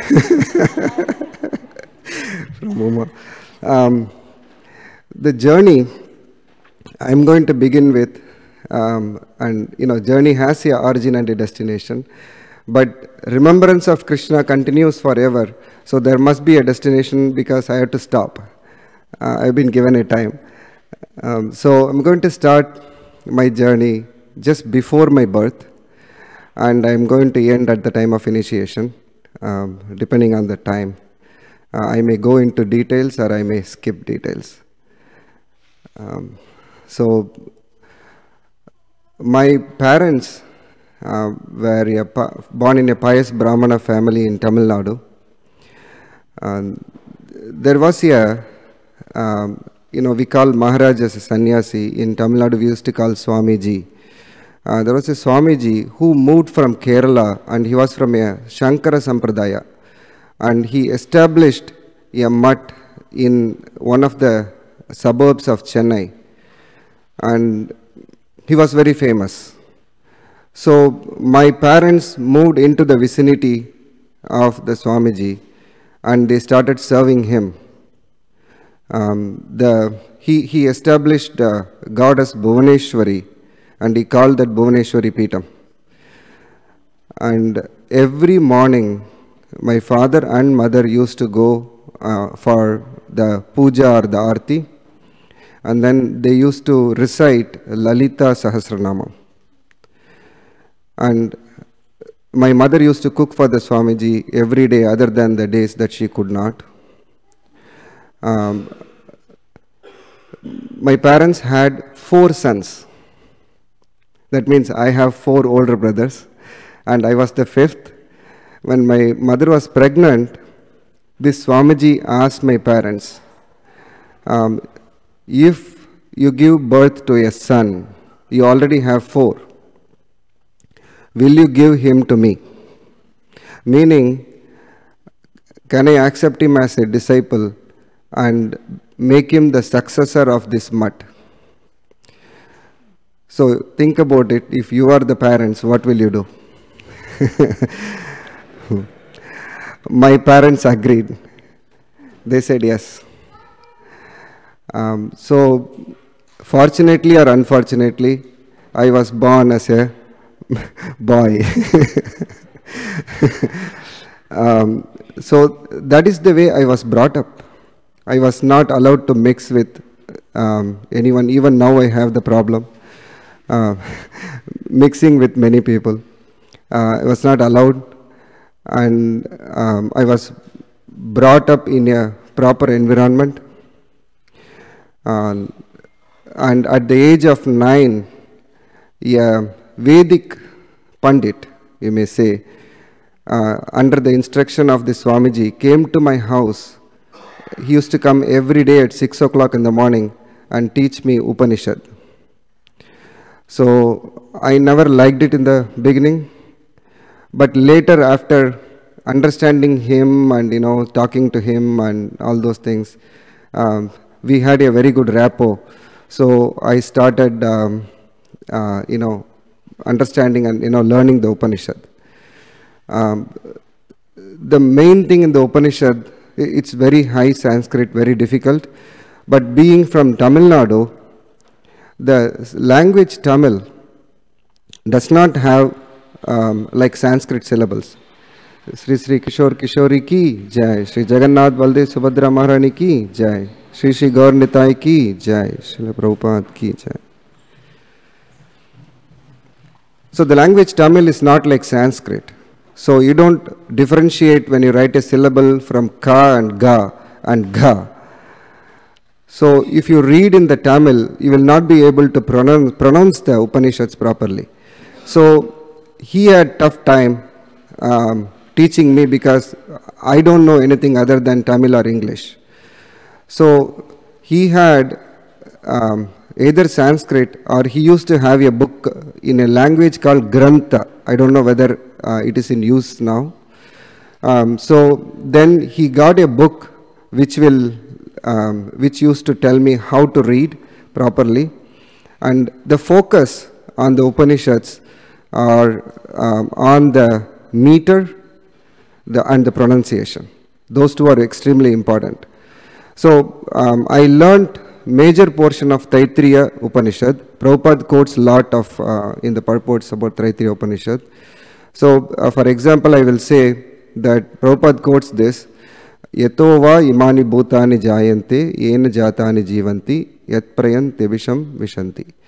So the way you should say that in the Upanishad is Yato va imani bhutani jayante yena jatani jivanti yat prayante visham vishanti tat vijignyasasva, like that. So there has to be a meter. So at the end of each chapter there will be a test. He used to give me a test. And in the test, he used to start somewhere from the middle. Like for example, you understand there are 700 shlokas in the Bhagavad Gita. You start somewhere from the middle, one shloka, and from there you have to continue speaking, reciting the shlokas. So he used to continue, start from somewhere, and I have to continue until he says stop. And in that he will see my pronunciation and then the meters, and then first of all I have to memorize all those things, and then he will, give me the marks. So there is one more interesting thing in that which I will say. Like for example, in Bhagavad Gita, if suppose say you all know all the 700 shlokas, and if I come and tell you that, okay, start from this place, Indriyani Indriyartebhyas tasya prajna pratishtita. So then you will have to ask me, should I start from 2nd chapter 59th shloka or 2nd chapter 69th shloka? Because the previous shlokas, both of them end with the same what I said. So like that, there are various things in the Upanishad which repeats but starts somewhere else. So when he says, I have to ask him, if I don't remember that, I am finished. So this kind of training I went through. And also there was a harmonium teacher who came to my home and taught me harmonium, how to play harmonium. So I was born like this, I was brought up like this. And I also went to regular school, and slowly, due to the association of the school, I started losing taste in all this. So my father noticed that, and then he wanted to talk to me, and he will call me and he will talk to me and he will say, my dear son, what are you going to do? Are you going to go to college? Why do you have to go to college? To get a good job, to get money, to get married, to get children. All these are, I am telling you, not worth it. You have to understand who you are. That is more important. He used to tell me that. But I used to call my mom, can you please look at my dad? He is bothering me. I don't like all these things. So eventually, I studied, I finished my school, and they also gave up. I went to college, and one interesting, the remembrance of Krishna will happen also when your doubts are cleared. It is very important. You should have faith. So I will, in the course, I will tell you in my journey, like how there are certain doubts that were so strong for me and how it got cleared. So the one aspect, and also the contaminations have to go away. And one of the contaminations I had was hearing to movie music, cinema music. Because I used to play harmonium in the college, I was recruited in the college music troupe. And we used to give a lot of performances. So my everyday sadhana was to hear cinema music. I did that regularly. And we also used to go to the nearby villages where, college, and then, in order to give pleasure to the villagers, we used to perform this orchestra. Then, I got graduated. Nothing big happened after that. This is one significant point I wanted to mention. I got graduated. By then, my brother came to St. Louis. Some of you know my brother. He's still in St. Louis. He came to America and he's in St. Louis. So after I graduated, he insisted that you should go to this place and get this particular software training. Because I did that and I am here now, you will also come here. So I have 4 older brothers. I always listened to them. So I said, okay. I went there. The first day I went into the training room, and then I saw this unique person sitting there. And other people are all wearing regular dress, and this person was wearing a full hand, inserted, very iron dress, shirt and everything, with a tie and sitting. I was thinking, hey, this guy looks different. And then, during the class, he used to answer. I didn't even understand what that was. But he used to answer the questions.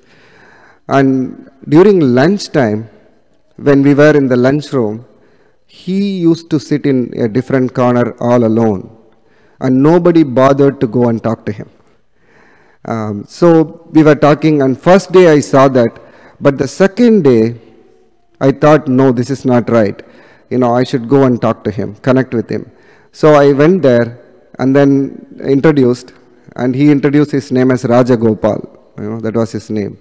So I introduced, and then I started having lunch with him, and I started talking about any topic. I wanted to strike some conversation. I talked about movies, and he said, I have stopped watching movies for a long time. So, and then I said, okay, let us talk cricket. And he said, I was not interested in sports at all right from my childhood. So I was thinking, I am very zero in politics. I don't know anything about politics, so I cannot talk about that. So what else I can talk to him about? So we were eating all quiet. And then I said, okay, you are here coming to the training that, whatever I'm doing. And he seems to answer the questions. Maybe we can start talking about the software that I am learning about. So that is how I connected with him. And I learned that he was prior in Muscat. He has worked on the system, which was a prior version of the same system that we are learning now. And he has come to upgrade his technical skills. So that was nice. So we connected, and over the course, there is a project that was given, and two of us joined, me and Rajagopal, and then we did the project. So we connected very well. One day he invited me to his home. There was a festival in his home. I went, and then I was having, there is lunch at his house, and then his mother came to me. And then she said, oh, you are Ramana. My name is Venkat Ramanan. And then, they call me Ramana. So, oh, you are Ramana? Yes. Oh, you have become Krishna devotee? I said, what? oh, Raja didn't say anything about it. Okay.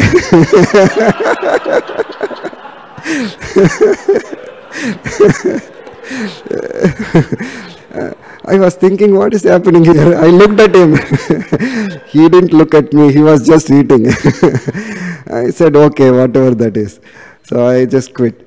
And after that, both of us got the job in the same company. We took the training.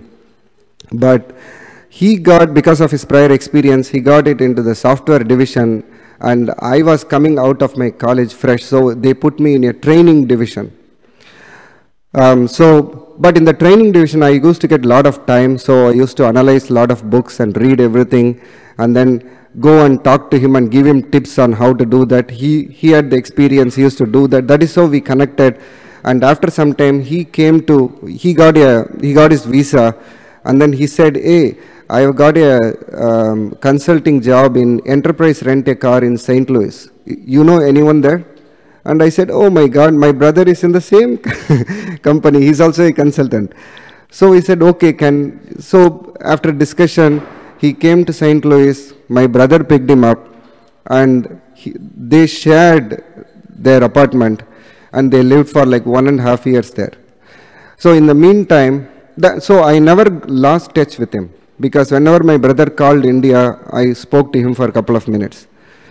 And when I got my visa, that was 1995, September, I came here, and the first project I was in North Carolina, but the second one, by the time he went to India and got married, Rajagopal, and then he came, and both of us got the same project in San Francisco, California. So I was so happy meeting him again, and then we went there. We got the same client. So because he was newly married, he took an apartment, I took a different apartment. But he said, you don't cook. You come to my house for breakfast, lunch and dinner. So I said, that's a great deal, no problem. Who will say no to that offer? By the way, I was not a good cook also. So I took that offer. So I went there, and the first weekend or something, he took me to ISKCON temple in Berkeley. That is when I came to the first ISKCON temple. So I looked at the Bhagavad Gita. Really something struck at me that I have to buy this. So I said, I'm going to buy the Bhagavad Gita, and I asked like how much it is. They said $10. You know, everything has inflation, not Bhagavad Gita. the hardbound in 1996 January was $10, and even now it is $10. So I took it, and then, but it didn't look like a temple for me at all, because I'm from a South Indian family, and for me temples are totally different. So I never thought this as a temple. So when he said we will have dinner here, I asked him, are you sure there will not be any meat in it? Because I saw a lot of Americans. That was the level I was. This is coming from my previous contamination of my brought up. So he said, no, they don't even have onion and garlic here. This is purely Krishna Prasadam. Then I said, okay. And then I had the Prasadam. Then I came home, and that is where every breakfast, lunch or dinner, whenever we had time, we started discussing about the Bhagavad Gita. And I thought I knew a lot. But he knew so much. He used to always present a verse, a shloka from Bhagavad Gita, and answer my questions. And I was very impressed, because how much ever agitated I was, so much cool he was. I was very impressed. It was very interesting. Then some of the shlokas he said Srimad Bhagavatam. So I said, oh, Bhagavatam, what is that? So I have heard a lot of people in, where I used to be, coming and reciting Bhagavatam, but they were all professional reciters. So nothing went in. So when he told, everything started going in. I'm sorry, checking my time. So it was very interesting, and that is where I had most of the doubts cleared, but there were two doubts, the major doubts that he could not clear. One was the pronunciation. See, where that is why I told you about, gave you the background of me. The pronunciation, I said, people in ISKCON, the pronunciation is not good. That's not going to help them out. And he said no, but he couldn't present me with a proper logic. And the second thing was, I was not able to accept Lord Chaitanya. I said, Krishna, yes. Where it is said Lord Chaitanya? That time we didn't have internet. There was no internet. So it was difficult for us to search and find out and all those things. He was in Muscat, and he said the place where I used to go as a temple had a huge library. They maintained a library, and there he used to read a lot, and that is where he was answering all these from. So there was no books or anything at that time with us. So these two things where it was very difficult for me. So I said, okay, that's fine. But we used to discuss other things, and that was fun. And then unfortunately, this project got over in few months. So all my prasadam, whatever I was having, gone. He moved to Dallas, and then I came to Chicago. But the best thing was, he used to communicate with me. At that time, the long distance we used to call costed 10 cents per minute, if you remember, whoever was there. Nowadays, everything is free. But earlier, it used to be like 10 cents per minute. So we had an agreement. You call me one day, I will call you one day, and we'll talk for 1 hour. So we used to talk for 1 hour only about Krishna. And then he used to write letters to me. And in writing the letters, one of the letter struck me so much that he wrote me that what does Krishna want from us? There is nothing that he wants. He has everything. But still, if we offer him some small, whatever food we cook, Krishna accepts it because he accepts our love. So this struck me so much that whatever I cooked, I started offering. And from Dallas temple, he purchased a chanting bag and sent it to me, shipped it to me. And then he said, okay, chant. I said, I will chant 8 rounds. I started from 8 rounds. And he gave me the address of Chicago temple here. I stayed in Bensenville, in an apartment called Linden Towers. You climb down, there is a train station taking me to Union Station. So every Sunday I used to come there, take another train, come to Rogers Park, walk here, because I didn't know how to drive. I didn't have a car that time. So I used to come here and then go. So I was, coming here every Sunday or most of the Sundays. I used to stand in that place, that near Prabhupada, that is my place. And so after that, that is how I was still chanting 8 rounds. And he came, his project got over in Dallas, and he got a project in Chicago. So I didn't know anything about initiated, nothing, I didn't know about his initiated name or anything. I used to call him Raja Gopal. His initiated name was Radha Gopal. So he came here, and his wife became pregnant. She wanted to go to her, be with her parents during that time. So he sent her there. So he was alone. He said, hey, why am I paying rent, separate? We will be together. So he closed his, he ended his lease, and then he came and stayed with me. That was the best time. Also a challenging time. Because he used to wake up at 4 o'clock sharp. Every day, 4 o'clock. And he will go, 4:30, he will exit the bathroom and then wake me up.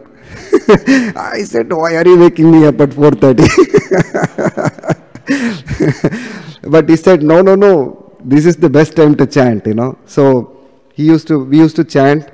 I used to go and then come back, chant, and then I started chanting 16 rounds. We used to cook every meal, morning we used to cook, pack everything for lunch, go to work, come back, and then evening again he used to cook, everything fresh offered to Krishna. There is nothing left over. He had such a sense of how much we eat. In 2 days he will know how much I am eating. He will cook exactly that there is nothing left over. It's amazing quality. I don't know how he did that. Every day he will do that. I don't remember anything that we kept in the refrigerator for leftover for the next day. So every day he will do that. And we used to come here to Chicago temple. And I will tell you a few reciprocations of Kishore Kishori, because this helped me so much in connecting with Krishna and remembering him. So the Srimad Bhagavatam that he told me really impressed me. I asked, I want Srimad Bhagavatam. But we were consultants. Anytime our project may end and I have to pack my bags and move. So it is 18 volumes. So he said, it is difficult. It's 18 volumes. So let us see. But in Muscat, I have seen a book, which is only one book of Srimad Bhagavatam, just one volume. But it has all the 10 cantos in it. And it will be printed in a Bible paper. But that I have seen in Muscat. Next time when we go to Kishore Kishori temple, let us see whether we have it. So that Sunday, the first thing when I entered, I left my shoes over there, went into the gift shop. And then I asked the gift store, there is a 1-volume edition of Srimad Bhagavatam, 1 to 10 cantos, complete. And he said, I've never heard of it. I don't know anything about it. I was really so enthusiastic, I really wanted it, but it didn't happen. So I was so dejected. I said, okay. And then I prayed to Kishore Kishori. I said, I really needed this, Kishore Kishori. So please help me. And then the program ended. I went downstairs for prasadam. That time prasadam was downstairs. So downstairs prasadam. And then after finishing the prasadam, I came upstairs. There was one Prabhu who opened the door from outside, came straight. I was standing in front of the gift store. He came straight to me and he spoke to me so softly. And he said, Prabhu, I am in need of some help. I need some money. I don't want you to give it to me for free. Can you take this book? And I looked at the book. It was that 1-volume Srimad Bhagavatam. I said, really? How much do you want for this? He said, $60, Prabhu. I immediately I had $40, I borrowed $20 from my friend, and I gave $60 to him. And I showed it to him, and he was amazed. Hey, how did this happen? And when I turned, I didn't see that Prabhu. He was gone. I still have that book. It's a treasure. And recently, one of other Prabhu who saw that, he said, Prabhu, I'll give you even $1 million. Can you please give me that book? How much ever you want, I will give that. I said, no. This is Kishori's reciprocation. I cannot give it. That was a very pleasant reciprocation. But there was another one that happened. This was within few weeks of this happened. My brother bought me a leather jacket from India. So I used to be very proud of wearing that leather jacket. Everybody said I looked good in that. So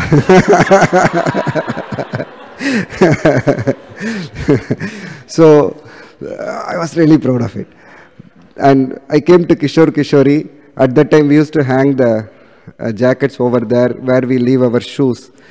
And I hung it there, came, attended the program, had prasadam, went there. It was not there. I was frantically searching for it. And casually somebody told that, oh, there are various people coming here, they might have taken it. And I never got it. It was such a sad experience. This was such a fantastic experience, and that was just the opposite. My friend didn't say anything. He just, that day he said, okay, let's go home and, we'll see. And then he came with me to Burlington Coat Factory and then bought me a regular, not a leather jacket and everything.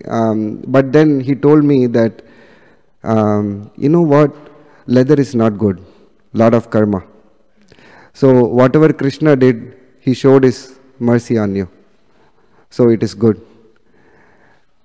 Then after a couple of days I was okay. I came to understand that yes, Krishna really did show his favor on me by taking it away. He showed his favor by giving something. He showed his favor by taking something, which is good. And I have only 7 more minutes, so I'll go faster. So then he started the first Bhakti Vriksha by the instruction of His Holiness Ramapada Swami Maharaj in Chicago. So one day his wife told me, he will not share many things with me, but his wife will share everything. So, but I will not share with him that his wife shared that with me. So, she told me that, Maharaj has asked to start a Bhakti Vriksha. I said, who is Maharaj? So I didn't know the term Maharaj. So then she explained that he's a Swamiji, he's a renunciate, and then, he is so and all those things. And then what is Bhakti Vriksha then? It is study of the Bhagavad Gita. So don't worry, we will come. He was in Des Plaines, I was in Wheeling, after she came from India basically. So he said, I'll come and pick you up, it's on the way, and we will go to Palatine to Stoka Krishna Prabhu's house. Suresh Katar then. So that is where we went. Very interesting, and that is the Bhakti Vriksha where Prema Tarangani Mataji and Sachikumar Prabhu were there. Stoka Krishna Prabhu. There was another family called Vijay and Rosina. Very interesting family. We used to have this Bhakti Vriksha. In Bhakti Vriksha, we used to have sloka recitation.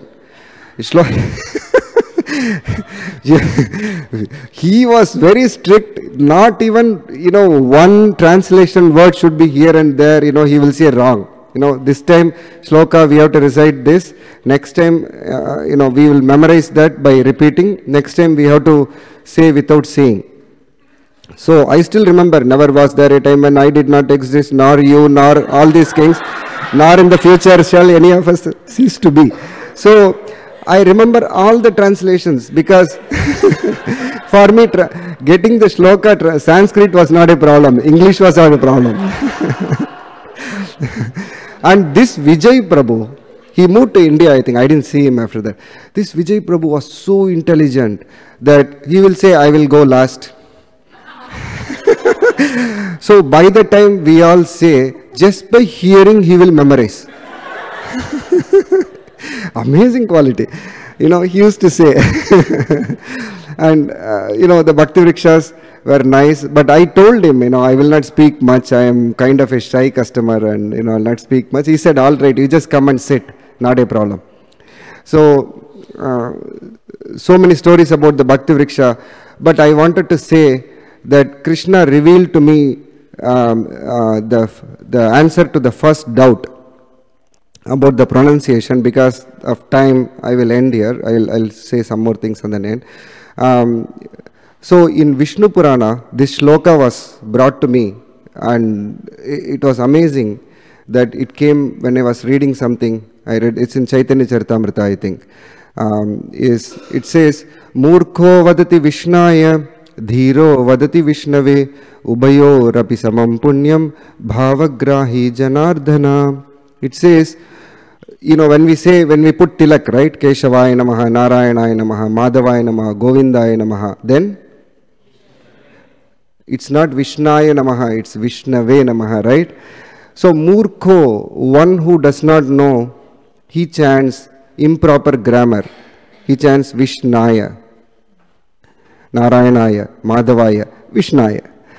But actually it is not Vishnaya, it is Vishnave. Dhiro vadati Vishnave. A learned person chants properly. Ubhayor api samam punyam. Both, Ubhaya means both of them chant differently, but they get the same benefit because Bhavagrahi Janardhana.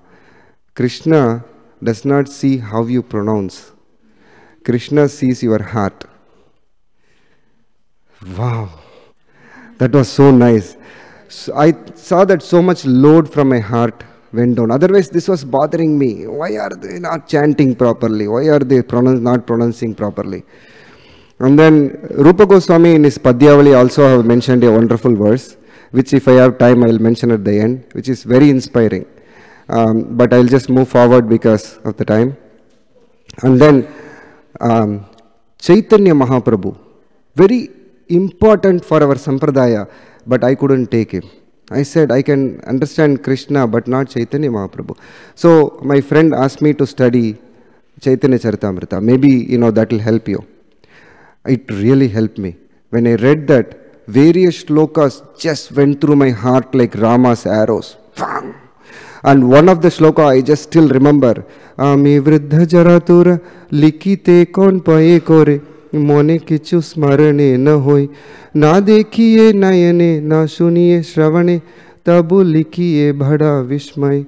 So here Krishnadas Kaviraj Goswami, he is the one who wrote Chaitanya Charitamrita. He says, Ami vriddha jaratura. I have already, my age is 95. I have become so old. I can't. Mane kichu smarane na hoy. I am not able to remember anything. They have been given the service to write about the pastimes of Chaitanya Mahaprabhu. And at this time I am not able to remember anything. Na dekhiye nayane. I am not able to see. Na suniye shravane. I am not able to hear anything. Likite kon paye kore. My hands are shivering. You know, when you get very old, you cannot. Your hands are shivering.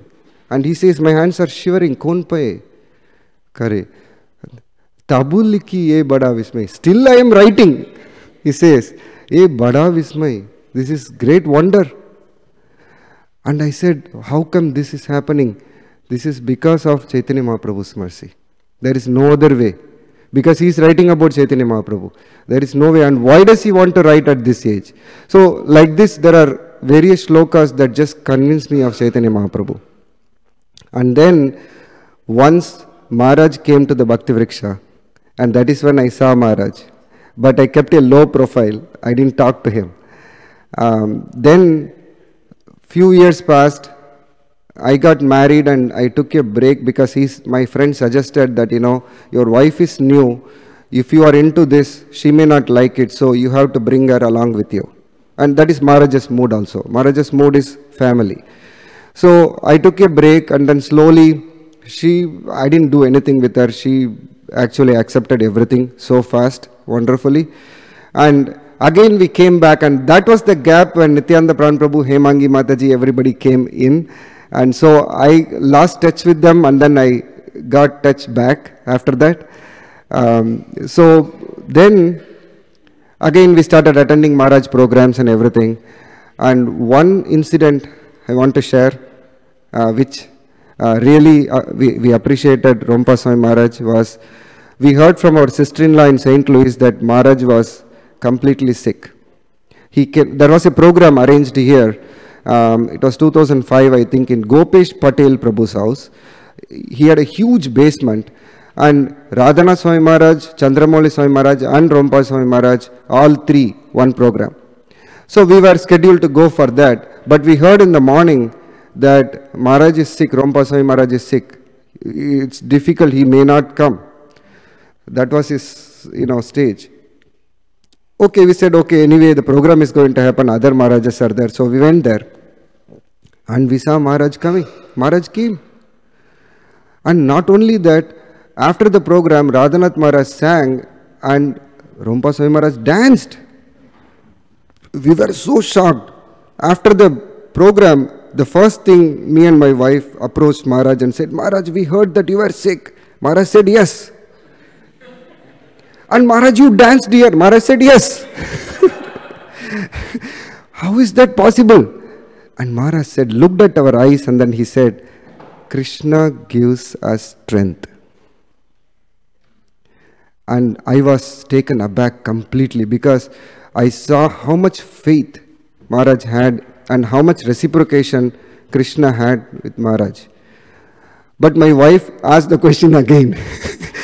but Maharaj, how is that? You are able to dance. I said, I told you. Krishna gives me strength. Wow.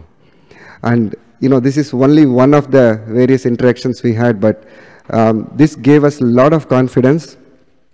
And ultimately, one time Maharaj sent us an email asking about our wellness. There was a few months gap and, Maharaj sent us, I was remembering you, how are you doing? How is life? And, this, I called my wife and said, from work, I saw the email, I called my wife and said, I received this from Maharaj. And she said, oh my God, I am feeling something. I said, I am also feeling something. I said, what is that? I asked her first. She said, we want to take shelter of Rompa Swami Maharaj. I said, same feeling. Same here. And both of us agreed. And that Jagannath Puri Yatra, 2007, January, we took shelter of Maharaj. And then 2008, we got initiated. So much after that. But one thing I wanted to say, I was the fifth son. I had 4 brothers. I never took any decision, took any responsibility in my life. But slowly Maharaj started giving me responsibilities. And I am doing something here now, something for, Guru and Krishna's satisfaction, to please them. It's way over me. I didn't do anything like that in my personal life. But it is happening only because of my spiritual master and Krishna's mercy. So I'll end with that shloka that Rupa Goswami says that in Padyavali, which gave me another lot of confidence in this particular pronunciation, is Vyadyasya charanam dhruvaschavayo vidya gajendrasya ka kubjaya kim munama rupamadikam kim tat sudam no dhanam vamshah ko vidurasya yadavapatir ugrasya kim paurisham bhaktya tushyati kevalam nacha gunair bhakti priyo madhava. He says, Vyadyasya acharanam. Acharati is piety. This hunter called Dharma, there was a hunter. He didn't have any piety. Like Mrigari the hunter, he didn't have any piety. But he was able to realize Krishna. Vyadyasya acharanam. Dhruvascha vayo. You need maturity to understand Krishna. What maturity Dhruva had? He was only 5-year-old boy. Vidya Gajendrasya ka. You need knowledge to understand Krishna. What kind of knowledge Gajendra the elephant had? Nothing. Kubjaya Kimmu Nama Rupa Madikam. You need to be beautiful. Because Krishna is all beautiful. So I also need to be beautiful to attract Krishna? No. Kubja. What kind of beauty Kubja had? Nothing. Sudam no dhanam. You need to be wealthy? You don't have to be. What kind of wealth Sudama had? Nothing. Vamshah ko vidurasya. You have to be born in a high family. Only then you can realize Krishna. Know what kind of family birth that Vidura had. Very low birth.